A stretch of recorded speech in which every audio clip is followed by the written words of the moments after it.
Hello and welcome to Michael Pepper Tech. Today I got something special for you.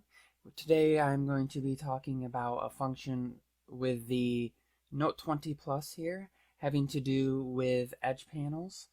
So when the Samsung Galaxy Fold was announced, one of the cool things I saw was the ability to grab along that edge panel, swipe in, and press and hold on an app, drag it onto the screen, and position it where you want, and then drag and hold another one for split screen, and drag and hold another one for floating windows and things like that.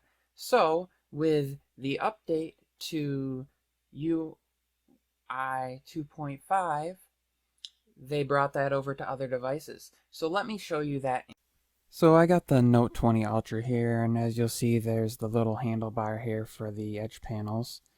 Swipe that over, and then down here there is the pen icon, which is like a little edit button. Tap that, and this is where you can select which apps you want to add and remove from there.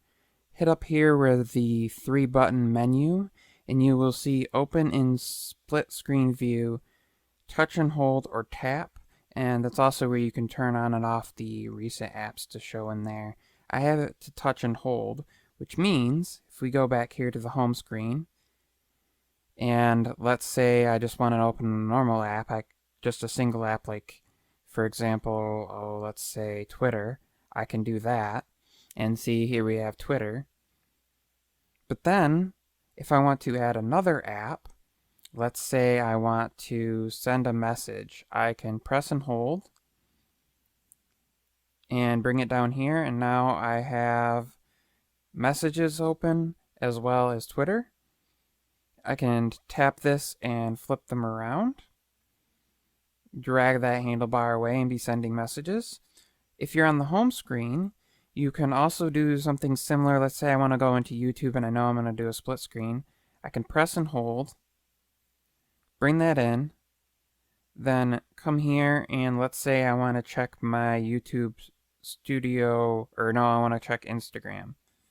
Press and hold, bring it to where I want, and let go. Of course, that one doesn't support split screen apparently, but you get the gist of it. I just thought this was a neat little quick tip to show you something that I saw when the Samsung Galaxy Fold was announced, and that has shown up with the One UI 2.5 update. And as always, don't forget to like, comment, and subscribe, and hit that thumbs up button. And stay tuned for the next video. Thank you.